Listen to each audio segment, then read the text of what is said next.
समस्त जन कल्याणी निरतं करुणालयं नमामि चिन्मयं देवं सद्गुरुं ब्रह्मवेद्वरं सद्गुरुं ब्रह्मवेद्वरम्। ॐ नमो भगवते वासुदेवाय। ॐ नमो भगवते वासुदेवाय। ॐ नमो भगवते वासुदेवाय। ॐ नमो भगवते वासुदेवाय। ॐ नमो भगवते वासुदेवाय।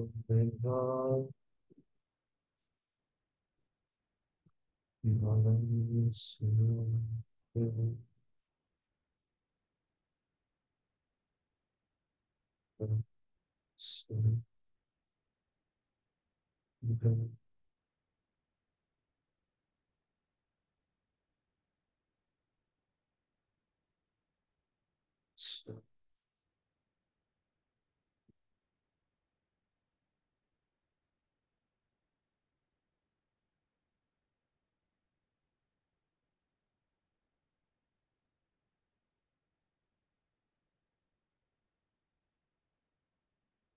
मुक्तिक उपनिषदर विषय होची मुक्ति एवं मुक्तिर उपाय होची उपासना एवं उपनिषद। उपासना द्वारा क्रम मुक्ति हुई, उपनिषद द्वारा जीवन मुक्ति हुई। क्रम मुक्ति पाई उपासना, जीवन मुक्ति पाई उपनिषद। ये जो दीटा जिनिस कहगला, गोटे उपासना आ गोटे उपनिषद। उपासना शब्दर अर्थ होची निकृष्ट वस्तुनि उत्कृष्ट भावना। निकृष्ट वस्तुनि उत्कृष्ट भावना। तुलसी गच्छ, ताकू गच्छ बोली न भाविकी मु भगवान बोली भाविली। निकृष्ट वस्तुनि उत्कृष्ट भावना उपासना। माँ को माँ बोली न भाविकी भगवान बोली भाविबा एला उत्कृष्ट भावना, एला उपासना। तेणु उपासनार उपाय होची अन्यरे ईश्वर बुद्धिर आरोपण करिबा। उपनिषदर उद्देश्य होची आत्मबुद्धि। सर्वत्र ईश्वर बुद्धि होची उपासना।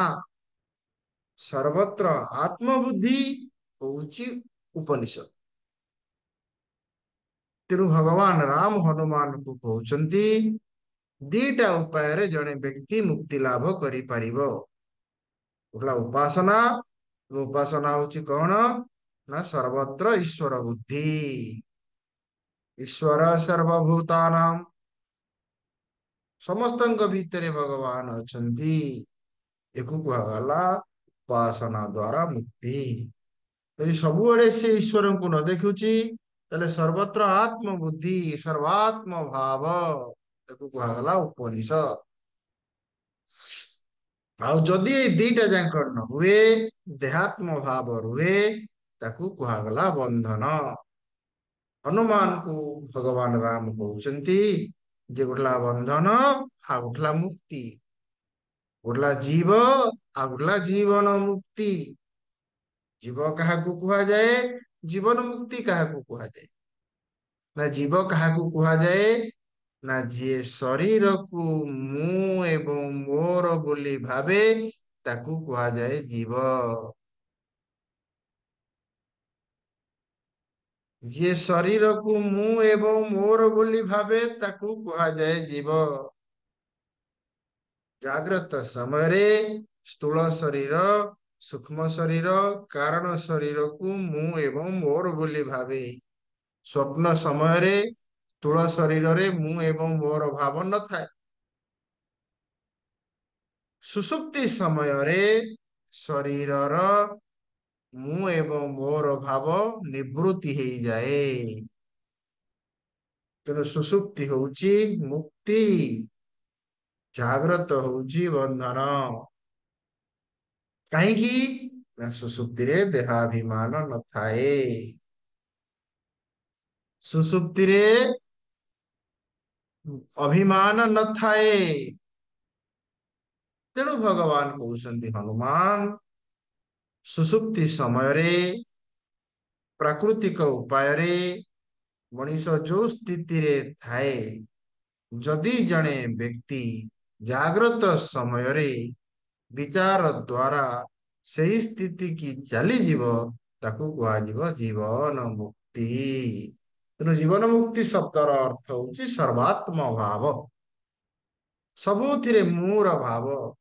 ଯେମିତି ଦିନ ସାରା କାମ କରୁଥିଲା ବେଳେ କୌଣସି କାରଣରୁ ଆମ ଆଖିରେ ଯଦି ଆମ ଆଙ୍ଗୁଠି ପଶିଯାଏ, ଆଙ୍ଗୁଠି ଉପରେ ଆମର କ୍ରୋଧ ଆସେନି।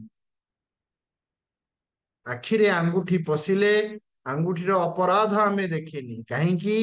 ଆଖିରେ ବି ଆତ୍ମଭାବ ଅଛି, ଆଙ୍ଗୁଠିରେ ବି ଆତ୍ମଭାବ ଅଛି। ଯେହେତୁ ଆଙ୍ଗୁଠିରେ ଆତ୍ମଭାବ ଅଛି ଏବଂ ଆଖିରେ ଆତ୍ମଭାବ ଅଛି, ତେଣୁ ଆଙ୍ଗୁଠିର ଅପରାଧ ଦେଖେନି ଏବଂ କ୍ରୋଧ ବି ଦେଖେନି। ଠିକ ସେହିପରି ଭାବରେ ଆମ ଋଷିମାନେ କହୁଛନ୍ତି ଶ୍ରୁତ୍ୱା ୟୁକ୍ତ୍ୱା ସ୍ୱାନୁଭୂତ୍ୱା ଆତ୍ମାନଂ ଜ୍ଞାତ୍ୱା ସର୍ବାତ୍ମନଂ। କଣ ତାହେଲେ ସେ ଉପାୟ? କଣ ସେ ବିଚାର? ଯୋଉ ବିଚାରକୁ ଆଲମ୍ବନ କରି ଜଣେ ଜାଗ୍ରତ ସମୟରେ ବି ଦେହାଭିମାନରୁ ମୁକ୍ତ ହେଇପାରିବ। ଜାଗ୍ରତ କଣ? ନା ଜାଗ୍ରତ ହଉଛି ଶରୀର ତ୍ରୟର ଅଭିମାନ। ସ୍ଥୂଳ ଶରୀରର ଅଭିମାନ, ମୋଟା ଏବଂ ପତଳା, ପୁରୁଷ ଏବଂ ସ୍ତ୍ରୀ। ସୂକ୍ଷ୍ମ ଶରୀରର ଅଭିମାନ, ଭୋକ ଏବଂ ଶୋଷ, ସୁଖ ଏବଂ ଦୁଃଖ। କାରଣ ଶରୀରର ଅଭିମାନ ଯେମିତି ସ୍ୱପ୍ନ ହେଇଯାଏ, ସ୍ଥୂଳ ଶରୀରର ଅଭିମାନ ନଥାଏ। ଯେମିତି ସୁଷୁପ୍ତି ହେଇଯାଏ, କୌଣସି ଶରୀରର ଅଭିମାନ ନଥାଏ। ତେଣୁ ସୁଷୁପ୍ତି ହଉଛି ଶରୀର ତ୍ରୟର ଅଜ୍ଞାନ। ଜାଗ୍ରତ ହଉଛି ଶରୀର ତ୍ରୟର ଅଭିମାନ। ସବୁଦିନ ଆମେ ସୁଷୁପ୍ତି ସମୟରେ ବନ୍ଧନରୁ ମୁକ୍ତ ହେଇଯାଉଛେ। ତେଣୁ ପ୍ରଶ୍ନ ହଉଛି କଣ ସେ ପ୍ରକ୍ରିୟା, ଯୋଉ ପ୍ରକ୍ରିୟା ଦ୍ଵାରା ସୁଷୁପ୍ତି ସମୟରେ ଆମେ ବନ୍ଧନରୁ ମୁକ୍ତ ହେଇଯାଉଛେ? କଣ ସେ ପ୍ରକ୍ରିୟା, ଯୋଉ ପ୍ରକ୍ରିୟା ଦ୍ଵାରା ଆମେ ଜାଗ୍ରତ ସମୟରେ ପୁଣି ବନ୍ଧନ ସହିତ ଯୁକ୍ତ ହେଇଯାଉଛେ? ବନ୍ଧନ ମୁକ୍ତ ସୁଷୁପ୍ତି, ବନ୍ଧନ ଯୁକ୍ତ ଜାଗ୍ରତ। ଏ ପ୍ରୋସେସ ଅଫ ଏରର କଣ? କଣ ସେ ପ୍ରକ୍ରିୟା? ତେଣୁ 14 ଶ୍ଲୋକରୁ ଭଗବାନ ରାମ ହନୁମାନଙ୍କୁ ସେ ଉପାୟ ବତଉଛନ୍ତି। କଣ ସେ ଉପାୟ? ନା ଜାଗ୍ରତ ସମୟରେ ଜଣେ ବ୍ୟକ୍ତି କିପରି ଭାବରେ ସେଇ ସ୍ଥିତି କି ଯାଇପାରିବ। 14 ଏବଂ 15 ଶ୍ଲୋକକୁ ଆମେ ଦେଖୁଥିଲେ। ଭଗବାନ କହୁଛନ୍ତି ହନୁମାନଙ୍କୁ, ହନୁମାନ କଣ? ନା ଏ ଅଭ୍ୟାସକୁ ଜଣେ ନିତ୍ୟ ନିରନ୍ତର ନିୟମ ନିଷ୍ଠା ସହିତ କରିବାକୁ ପଡିବ। କଣ ସେ ଅଭ୍ୟାସ? ଭଗବାନ କହୁଛନ୍ତି ଜନ୍ମାନ୍ତ ଶତାଭ୍ୟସ୍ତା ମିଥ୍ୟା ସଂସାର ବାସନା। ମିଥ୍ୟା ସଂସାର ବାସନା। ଆମ ବେଦାନ୍ତ ଭାଷାରେ ଏକୁ କୁହାଯାଏ ଅବିଦ୍ୟା, କାମ ଏବଂ କର୍ମ। ଅବିଦ୍ୟା ମାନେ ନିଜକୁ ସୁଖ ସ୍ୱରୂପ ବୋଲି ନ ଜାଣିବା। କାମନା ହଉଛି ବାହାରେ ସୁଖର ଆଶା ରଖିବା। କର୍ମ ହଉଛି ବାହାରୁ ସୁଖ ପାଇବା ପାଇଁ ପ୍ରୟତ୍ନ କରିବା। ଅବିଦ୍ୟା କାରଣ ଶରୀର, କାମନା ସୂକ୍ଷ୍ମ ଶରୀର, କର୍ମ ତିନିଟା ଜିନିଷ। ଅବିଦ୍ୟା, କାମ, କର୍ମ। ଅବିଦ୍ୟା ମାନେ ସ୍ୱସ୍ୱରୂପ ଅଜ୍ଞାନ। ସୁଖ ସ୍ୱରୂପର ଅଜ୍ଞାନକୁ ଅବିଦ୍ୟା କୁହାଯାଏ। ସୁଖର ଆଶା ବାହାରେ ରଖିବାକୁ କାମନା କୁହାଯାଏ। ବାହାରୁ ସୁଖର ପାଇବା ପାଇଁ ପ୍ରୟତ୍ନ କରିବା ପାଇଁ କର୍ମ କୁହାଯାଏ। ଏବଂ ଏଇ ତିନିଟା ଯାକ ହଉଛି ବନ୍ଧନ। ଅବିଦ୍ୟା, କାମ, କର୍ମ, ନିବୃତ୍ତି ହିଁ ମୁକ୍ତି। ଶ୍ଵେତାଶ୍ୱେତର ଉପନିଷଦର ଭାଷ୍ୟରେ ଭଗବାନ ଭାଷ୍ୟକାର କହିଛନ୍ତି ସୁଷୁପ୍ତି ସମୟରେ କାମନାର ନିବୃତ୍ତି ହେଇଯାଏ, କର୍ମର ନିବୃତ୍ତି ହେଇଯାଏ, କିନ୍ତୁ ଅବିଦ୍ୟାର ନିବୃତ୍ତି ହୁଏନି। ଦେଖନ୍ତୁ ସୁଷୁପ୍ତି କର୍ମର ନିବୃତ୍ତି, କାମନାର ନିବୃତ୍ତି, କିନ୍ତୁ ଅବିଦ୍ୟାର ନିବୃତ୍ତି ନୁହେଁ। ତେଣୁ ଭଗବାନ ରାମ ହନୁମାନଙ୍କୁ କହୁଛନ୍ତି ଜନ୍ମ ଶତାଭ୍ୟାସ, ଜନ୍ମ ଜନ୍ମାନ୍ତରର ଏଇ ଯୋଉ ମିଥ୍ୟା ଅଭ୍ୟାସ। ମିଥ୍ୟା ମାନେ କଣ? ନା ବାହାରେ ସୁଖର source of sorrow is outside, source of happiness is outside। ଏ ଦିଟା ଯାକ ହଉଛି ମିଥ୍ୟା। Number one, source of happiness is outside, error, not experience। source of sorrow is outside, ଦିଟା ଯାକ ହଉଛି ମିଥ୍ୟା। ଭଗବାନ ଏଠି ଗୋଟେ ଜିନିଷ କଥା କହିଛନ୍ତି, source of happiness is outside, ଇଏ ହଉଛି ମିଥ୍ୟା, ଇଏ ହଉଛି error, ଇଏ ହଉଛି experience। ମିଥ୍ୟା ସଂସାର ବାସନା, ଏଇ ଯୋଉ ସଂସାରର ବାସନା, ସୁଖ ହେବାର ବାସନା କୁ ତୁ ଦୂର କର। କଣ କର? ସା ଚିର ଅଭ୍ୟାସ ଯୋଗେନ, ସା ମାନେ ତାହାକୁ, ଚିର ମାନେ ବହୁତ ଦିନ ପର୍ଯ୍ୟନ୍ତ, ଅଭ୍ୟାସ ଦ୍ଵାରା। କେମିତି ତାହେଲେ ଅଭ୍ୟାସ ହବ? ନା ପତଞ୍ଜଳି କହିଲେ ନୈନମ ଦୀର୍ଘ କାଳେନ ସତ୍କାର ସେବିତମ୍ ଦୃଢ ଭୂମି। ଅଭ୍ୟାସ ଟା ଏଇଭଳିଆ ହବା ଉଚିତ। ନୈନମ ତରେଣ, ବିନା ବ୍ୟବଧାନରେ, ଦୀର୍ଘ କାଳୀନ, ବହୁଦିନ ପର୍ଯ୍ୟନ୍ତ, ସତ୍କାର ସେବିତମ୍, ବିଶ୍ୱାସର ସହିତ, ଆଦରର ସହିତ, ଏଇ ତିନିଟା ଜିନିଷକୁ ଯୋଡା ହବ। ନମ୍ବର ୱାନ ନୈନମ ତରେଣ, ବିନା ବ୍ୟବଧାନରେ। ବ୍ୟବଧାନ ରହିବ ନାହିଁ ନିଦ୍ରା ଭାଙ୍ଗିବା ଠାରୁ ନିଦ୍ରା ଯିବା ପର୍ଯ୍ୟନ୍ତ, ବହୁଦିନ ପର୍ଯ୍ୟନ୍ତ, ବିନା ବ୍ୟବଧାନରେ, ବହୁଦିନ ପର୍ଯ୍ୟନ୍ତ, ଚିର ଅଭ୍ୟାସ, ଆଦର ଯୁକ୍ତ ଅଭ୍ୟାସ, ବିନା ନ କ୍ଷୀୟତେ, ଇଏ କ୍ଷୟ ହବ ନାହିଁ, କ୍ୱଚିତ ନ କ୍ଷୀୟତେ। କଣ କଣ? ନା ମିଥ୍ୟା ସଂସାର ବାସନା। କଣ ମିଥ୍ୟା ସଂସାର ବାସନା? ନା ବିଦ୍ୟା, କାମ, କର୍ମ। କାମନା ଏବଂ କର୍ମ ସୁଷୁପ୍ତିରେ ପଳାଏ, କିନ୍ତୁ ଅବିଦ୍ୟା ଯାଏ। କାମନା ଆସେ ସ୍ୱପ୍ନରେ, କର୍ମ ଆସେ ଜାଗ୍ରତ। କର୍ମ ଯାଏ, ଜାଗ୍ରତ ଯାଏ। କାମନା ଥାଏ ସ୍ୱପ୍ନରେ, କାମନା ଯାଏ, ସ୍ୱପ୍ନ ଯାଏ। ଏହିପରି ଭାବରେ ଭଗବାନ କହୁଛନ୍ତି ରାମକୁ, ଭଗବାନ ରାମ କହୁଛନ୍ତି ହନୁମାନଙ୍କୁ, ଶରୀରର ଶକ୍ତି ନିବୃତ୍ତି ହବା ପୂର୍ବରୁ ମନର କାମନାକୁ ନିବୃତ୍ତି କରିଦେବା ଉଚିତ। କେମିତି? ସାଚିର ଅଭ୍ୟାସ ଯୋଗେନ, ବିନା ନ କ୍ଷୀୟତେ କ୍ୱଚିତ୍। ତାକୁ ତୁ ଅଭ୍ୟାସ କର। କଣ ଅଭ୍ୟାସ? ଯୋଉଟା କି ଆମେ ଗତକାଲି ଦେଖିଥିଲେ। ଏ ଶ୍ଲୋକ ହଉଛି ବହୁତ ଇମ୍ପୋର୍ଟାଣ୍ଟ, ବହୁତ ମହତ୍ୱପୂର୍ଣ୍ଣ ଏବଂ ବହୁତ ଗୁରୁତ୍ୱପୂର୍ଣ୍ଣ। କଣ ଭଗବାନ କହୁଛନ୍ତି? ନା ଭୋଗେ ଇଚ୍ଛା ଦୂରମ୍ ତ୍ୟକ୍ତ, କୌଣସି ବସ୍ତୁକୁ ତୁ ତ୍ୟାଗ କରନା, କୌଣସି ବ୍ୟକ୍ତି କି ତୁ ତ୍ୟାଗ କରନା। କାହାକୁ ତ୍ୟାଗ କର? ନା ଭୋଗ ଇଚ୍ଛା ଦୂରମ୍ ତ୍ୟଗ। ଦିଟା ଜିନିଷ ଅଧ୍ୟାତ୍ମ ଶାସ୍ତ୍ରରେ ଦିଟା ଶବ୍ଦ ପ୍ରୟୋଗ କରାଯାଏ। ଗୋଟେ ଶବ୍ଦ ହଉଛି ତ୍ୟାଗ, ଆଉ ଗୋଟେ ଶବ୍ଦ ହଉଛି ବୈରାଗ୍ୟ।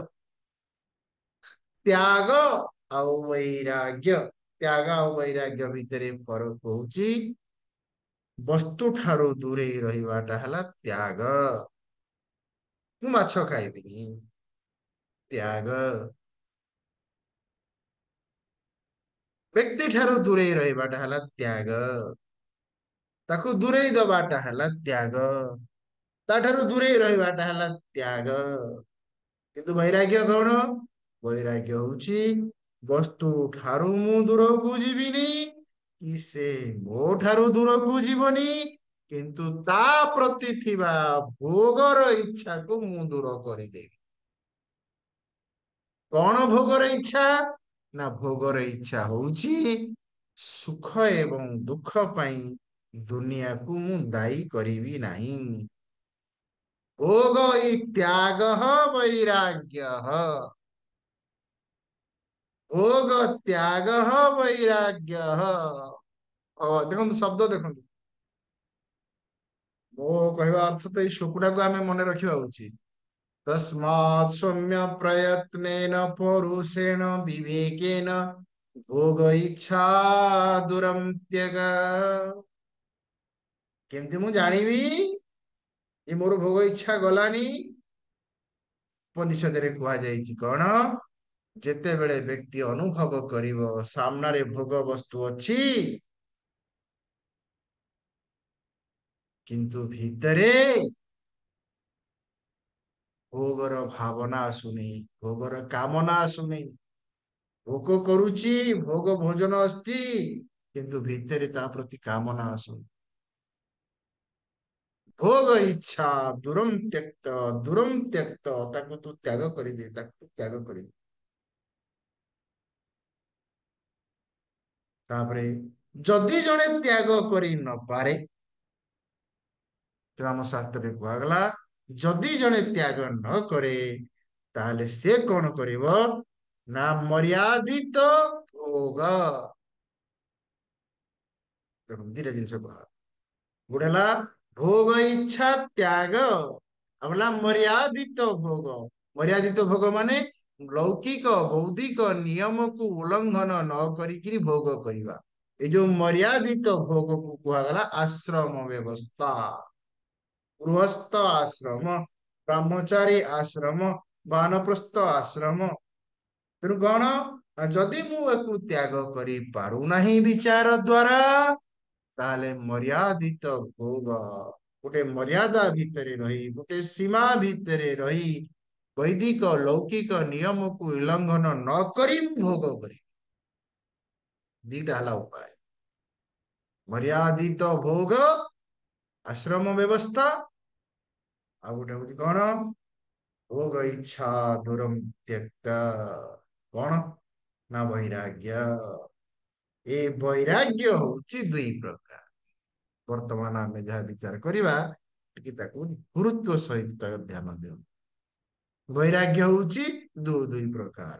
ଭୋଗ ଇଚ୍ଛା ଦୂରମ୍ ତ୍ୟକ୍ତ। ଆଜି ଆମେ କଣ ଦେଖିକିରି ଖୁସି ହଉଛି, ଚାଖିକିରି ଖୁସି ହଉଛି, ଖାଇକିରି ଖୁସି ହଉଛି, ଗାଳି ଦେଇକିରି ଖୁସି ହଉଛି। ହଉ ମନଟା ଟିକେ ଶାନ୍ତି ହେଇଗଲା। ଆଉ ଗାଳି ଦେଲି ମାନେ ମୋ ମନଟା ଶାନ୍ତି ହେଇଗଲା, ତୃପ୍ତି ମିଳିଗଲା। କଲେ ବୈରାଗ୍ୟ, ବୈରାଗ୍ୟ ହଉଛି ଦି ପ୍ରକାର। ବୈରାଗ୍ୟ କେତେ ପ୍ରକାରର? ଦି ପ୍ରକାର। କଣ କଣ? ନା ଗୋଟେ ହେଲା ପର ବୈରାଗ୍ୟ, ଆଉ ଗୋଟେ ହେଲା ଅପର ବୈରାଗ୍ୟ। ପର ଆଉ ଅପର। ପର ମାନେ କଣ? ନା ପର ମାନେ ହେଲା ଉତ୍କୃଷ୍ଟ। ପର ମାନେ ହେଲା ଉତ୍କୃଷ୍ଟ। ଅପର ମାନେ ହେଲା କଣ?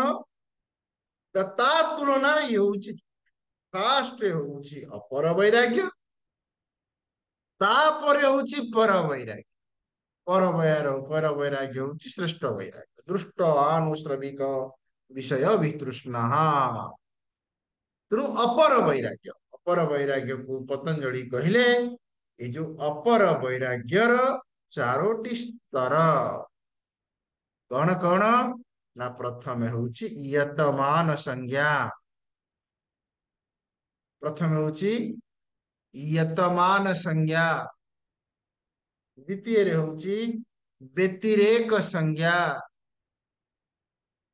तृतीय रे होउची एकेंद्रिय संज्ञा संज्ञा माने तार संज्ञा करा जाईची एवं चतुर्थ रे होउची वशीकार संज्ञा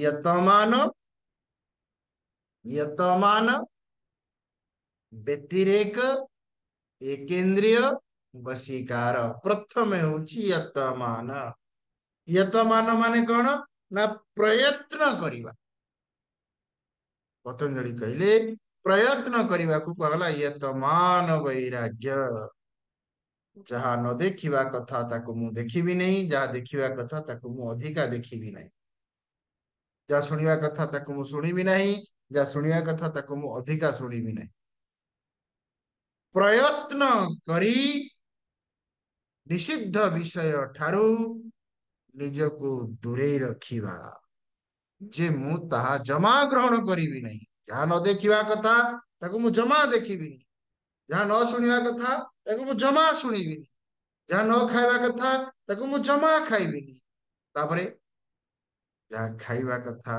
ताको मु अधिका खाइबी जहाँ कहिबा कथा ताको मु अधिका कहबिनी ताको कहला यतमान वैराग्य प्रयत्न करी मध्य से फलप्रद हुए नहीं किंतु तथापि ताको कहला यतमान संज्ञा वैराग्यम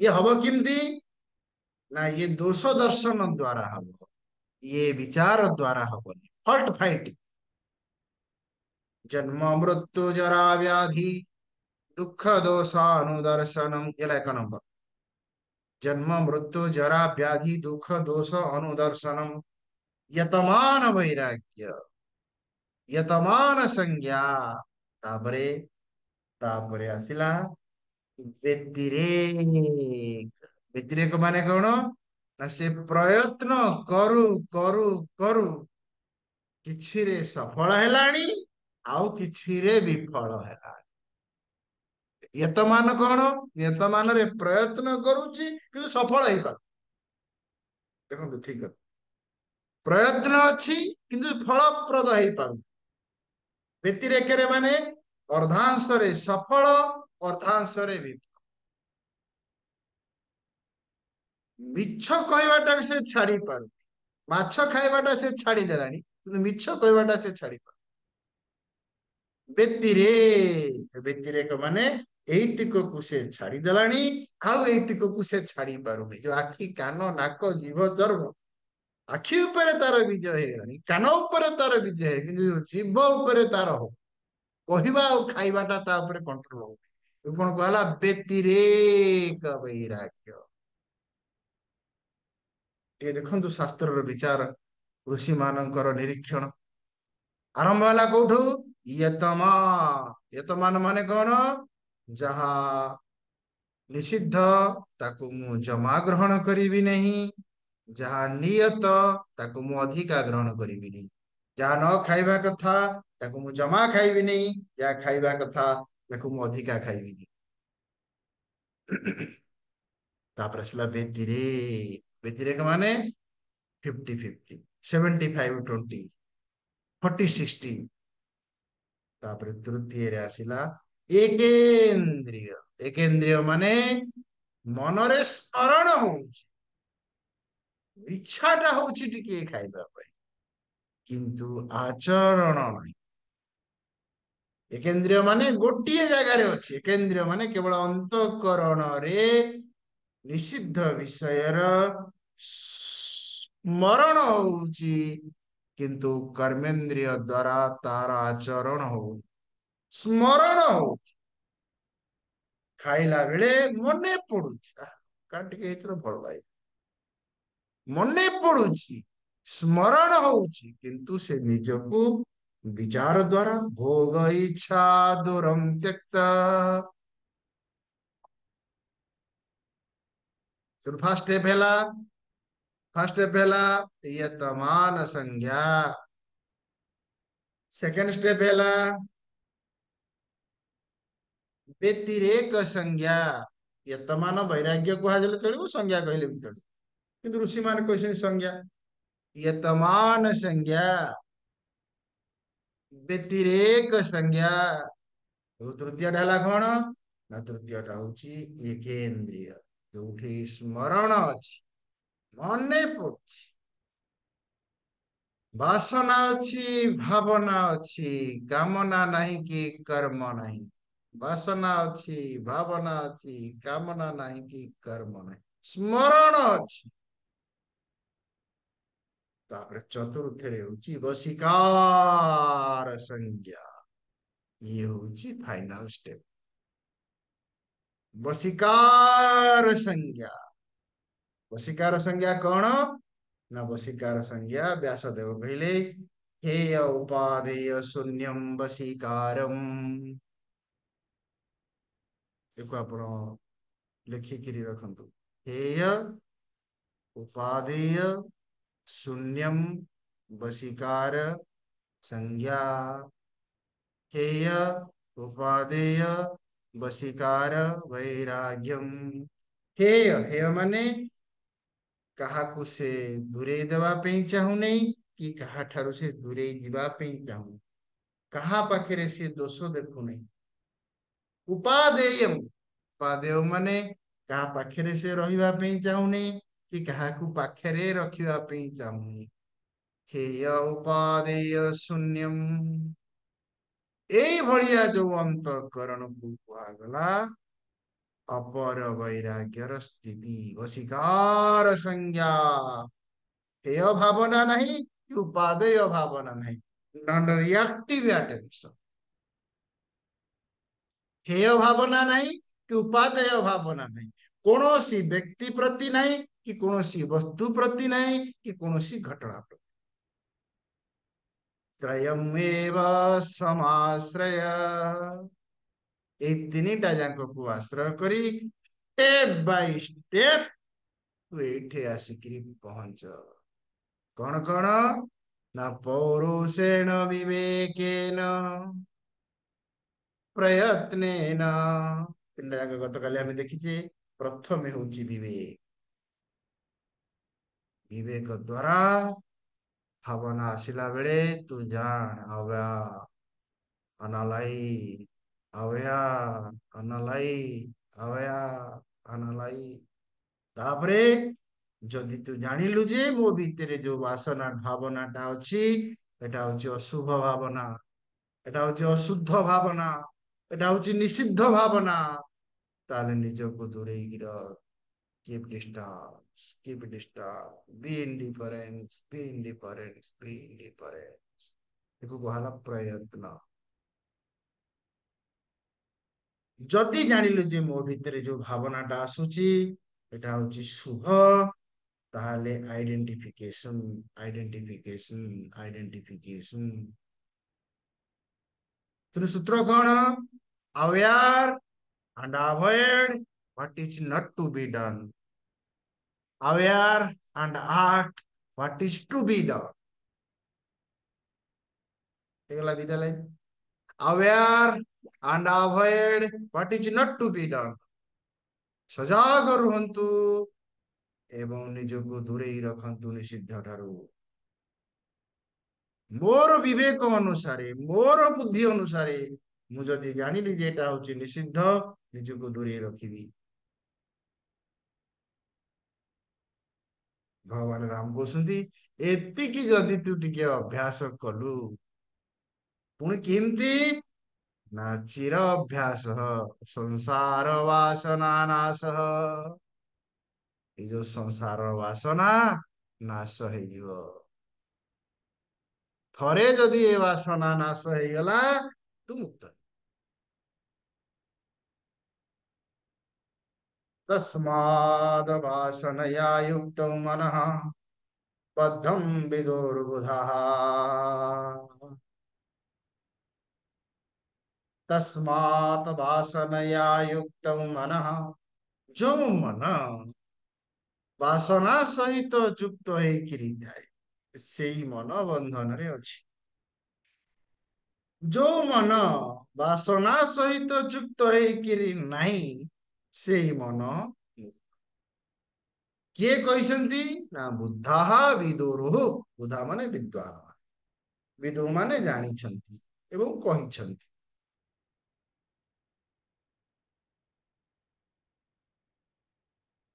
ଯେତେବେଳେ ଆଖିରେ ଆମେ ଗୋଟେ ଜିନିଷ ଦେଖେ, ଯେତେବେଳେ ଜିଭରେ ଆମେ ଗୋଟେ ଜିନିଷ ଚାଖେ, ଏ ଯୋଉ ପ୍ରଥମ ଭାବ, ଦେଖି ସାରିଲା ପରେ ଯୋଉ ଭାବନା, ଶୁଣି ସାରିଲା ପରେ ଯୋଉ ଭାବନା ହୁଏ, ତାକୁ କୁହାଗଲା ନିର୍ବାସନମ ମନଃ।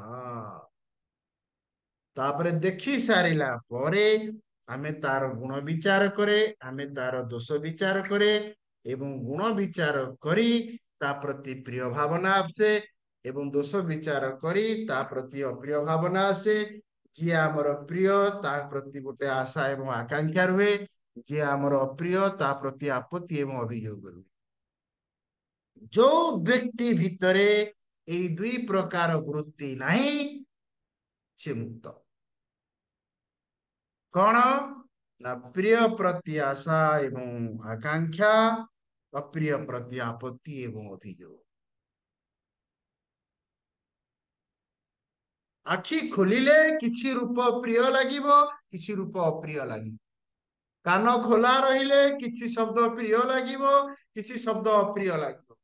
ସ୍ୱାଦ ଗ୍ରହଣ କଲେ କିଛି ପ୍ରିୟ ଲାଗିବ, କିଛି ଅପ୍ରିୟ ଲାଗିବ। କିନ୍ତୁ ଯଦି ପ୍ରିୟ ବସ୍ତୁଟାକୁ ମୁଁ ଆଉ ଥରେ ଚାହେଁ ଏବଂ ଅଧିକା ଚାହେଁ, ତାହେଲେ ଏକୁ କୁହାଗଲା ବାସନା ଯୁକ୍ତ ମନ। ଶୁଣି ସାରିଲା ପରେ ଆଉ ଥରେ ଶୁଣିବାକୁ ଇଚ୍ଛା ହୁଏ, ଦେଖି ସାରିଲା ପରେ ଆଉ ଥରେ ଦେଖିବାକୁ ଇଚ୍ଛା ହୁଏ, ଖାଇ ସାରିଲା ପରେ ଆଉ ଥରେ ଖାଇବା ପାଇଁ ଇଚ୍ଛା ହୁଏ। ତେଣୁ ଭଗବାନ ଏଠି କହୁଛନ୍ତି ତସ୍ମାତ୍ ବାସନୟା ୟୁକ୍ତମ୍ ମନୋବନ୍ଧମ୍ ବିଦୁର୍ବୁଧଃ। ବିଦ୍ୱାନ ମାନେ କହିଲେ ଯେ ମନ ଯଦି ବାସନା ସହିତ ଯୁକ୍ତ ହେଲା, ବନ୍ଧନ। ବାସନାରୁ ଯଦି ମୁକ୍ତ ହେଲା, ବାସନାରୁ ଯଦି ମୁକ୍ତ ହେଲା, ତାକୁ କୁହାଗଲା ମୁକ୍ତି। ସମ୍ୟକ୍ ବାସନୟା ତ୍ୟକ୍ତମ୍। ସମ୍ୟକ ମାନେ ସମ୍ପୂର୍ଣ୍ଣ ଭାବରେ କର୍ମ କରିବା ଦ୍ୱାରା ବାସନା ହୁଏ, କର୍ମ ଯୋଗ ଦ୍ୱାରା ବାସନା କ୍ଷୟ ହୁଏ। ଶିଶୁର କର୍ମ ନାହିଁ କି କର୍ମ ଯୋଗ ବି ନାହିଁ, ତାର ହଉଛି କ୍ରିୟା। ପଶୁର କର୍ମ ନାହିଁ କି କର୍ମ ଯୋଗ ନାହିଁ, ତାର ହଉଛି କ୍ରିୟା। କ୍ରିୟାରେ ବାସନା ହୁଏ ନାହିଁ। କର୍ମ ଯୋଗରେ ନୂଆ ବାସନା ତିଆରି ହୁଏ ନାହିଁ, ପୁରୁଣା ବାସନା କ୍ଷୟ ହୁଏ। କର୍ମରେ ନୂଆ ବାସନା ତିଆରି ହୁଏ। ସମ୍ୟକ୍, ସମ୍ୟକ ମାନେ ଭଲ ଭାବରେ ଏବଂ ସମ୍ପୂର୍ଣ୍ଣ ଭାବରେ। ବାସନୟା ତ୍ୟକ୍ତମ୍ ମୁକ୍ତି ଇତି ଅଭିଧୀୟତେ। ଏକୁ କୁହାଗଲା ମୁକ୍ତି। ଯେତେବେଳେ ପ୍ରାଣ ଚାଲିଯାଏ ଆଉ ବାସନା ରହିଯାଏ, ତାକୁ କୁହାଗଲା ମୃତ୍ୟୁ। ପ୍ରାଣ ବାୟୁ ଉଡିଯାଏ ଆଉ ବାସନା ରହିଯାଏ, ତାକୁ କୁହାଯାଏ ମୃତ୍ୟୁ। ପ୍ରାଣ ଚାଲିଥାଏ, ବାସନା ସରିଯାଏ, ତାକୁ କୁହାଗଲା ମୁକ୍ତି। ସମ୍ୟକ୍ ବାସନୟା ତ୍ୟକ୍ତମ୍ ମୁକ୍ତମିତ୍ୟଭିଧୀୟତେ। ତେଣୁ ସର୍ବ ପ୍ରୟତ୍ନ କରି ଜୀବନ ଯାପନ କଲା ବେଳେ ଏପରି ଭାବରେ ତୁ ଜୀବନ ଯାପନ କର, ସବୁ ବାସନା ଯେମିତି ତୋର କ୍ଷୟ ହେଇଯିବ। ଯଦି ତୁ ସବୁ ବାସନାକୁ କ୍ଷୟ କରିପାରୁନୁ, ତାହେଲେ ସଦ୍ବାସନାକୁ ବଢା। ଅସଦ୍ ବାସନାକୁ, ଦୁର୍ବାସନାକୁ ତୁ ବଢାନା। ଦୁର୍ବାସନାକୁ ବଢା ନାହିଁ, ଦୁର୍ଗତି ହବ। ସଦ୍ବାସନାକୁ ବଢା, ସଦ୍ଗତି ହବ। ନିର୍ବାସନ ହେଲେ ମୁକ୍ତି ହବ। ତେଣୁ ମୁକ୍ତିକ ଉପନିଷଦରେ ଇଏ ହେଲା ସାର। ନମ୍ବର 1 ଦୁର୍ବାସନା ଦୁର୍ଗତି, ସଦ୍ବାସନା ସଦ୍ଗତି, ନିର୍ବାସନା ମୁକ୍ତି। सम्यक् वासनया त्यक्तम् मुक्ति अभिधीयते। କେମିତି ନିର୍ବାସନ ହବ, କେମିତି ସଦ୍ବାସନା ବଢିବ, କେମିତି ଦୁର୍ବାସନା କମିବ? 16 ଅଧ୍ୟାୟରେ ଭଗବାନ କହିଥିଲେ ଦୈବୀ ସମ୍ପଦ ବିମୋକ୍ଷାୟ ମନୋ ନିର୍ବାସନୀ ଭାବମ୍। ମନୋ ନିର୍ବାସନୀ ଭାବମ୍। ଏ ମନଟା ଯେତେବେଳେ ନିର୍ବାସନ ଭାବକୁ ଚାଲିଯିବ, ସେତେବେଳେ ତୁ ଆଉ ବନ୍ଧନରେ ପଡିବୁ ନାହିଁ। ତାହେଲେ ଉପାୟ କଣ? ନା ସମ୍ୟକାଲୋଚନା ବାସନା ପ୍ରବିଲିୟତେ। ସମ୍ୟକ ମାନେ ଆଲୋଚନା ବିଚାର ଦ୍ଵାରା ଇଏ ବାସନା କ୍ଷୟ ହବ। ଥରେ ଯଦି ବାସନା କ୍ଷୟ ହେଇଗଲେ, ବାସନା ବିଲୟେ ଚେତଃ, ବାସନା ଯଦି କ୍ଷୟ ହେଇଗଲା, ସମମାୟାତି ଦୀପବତ୍, ମନ ସାଙ୍ଗେ ସାଙ୍ଗେ ନାଶ ହେଇ। କେମିତି? ନା ଦୀପବ, ଯେଉଁପରି ଭାବରେ ତେଲ ସରିଗଲେ ଦୀପ ଲିଭିଯାଏ, ଠିକ ସେମିତି ବାସନା ସରିଗଲେ ମନ ନାଶ ହେଇଯାଏ। ବିନା ତେଲରେ ଦୀପ ଜଳି ପାରେ ନାହିଁ। ବିନା ବାସନାରେ ମନ ଆଉ କାମ କରେନି।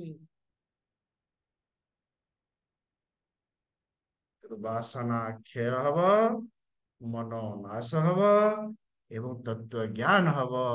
ଇଏ ହଉଛି ଜୀବନ ମୁକ୍ତି। ଇଏ ହଉଛି ଜୀବନ ମୁକ୍ତି। କଣ ସେ ଉପାୟ? ଆଉ କିଛିଟା ଶ୍ଲୋକ ଅଛି। କାଲି ଆମର ଶେଷ ଦିନ, କାଲି ଆମେ ଦେଖିବା 25, 26, 27, 28, 29। ଭଗବାନ ରାମ ହନୁମାନଙ୍କୁ କଣ ଉପଦେଶ ଦଉଛନ୍ତି ଏବଂ ୟା ପରେ ଆମେ ପଢିବା ଶାରୀରିକ ଉପନିଷଦ, ଯୋଉଠି ଶରୀର ତ୍ରୟର ବର୍ଣ୍ଣନା କରାଯାଇଛି। ଆସନ୍ତା ମାସରେ ପଢିବା ତୃତୀୟ ଅଧ୍ୟାୟ। ତୃତୀୟ ଅଧ୍ୟାୟ ପଢି ସାରିଲା ପରେ ଶାରୀରିକ ଉପନିଷଦ ପଢିବା। ହରି ଓମ୍। सर्वे भवन्तु सुखिनः, सर्वे सन्तु निरामयाः, सर्वे भद्राणि पश्यन्तु, निश्चिन्तु सदा भवेत्। हरि ओम्।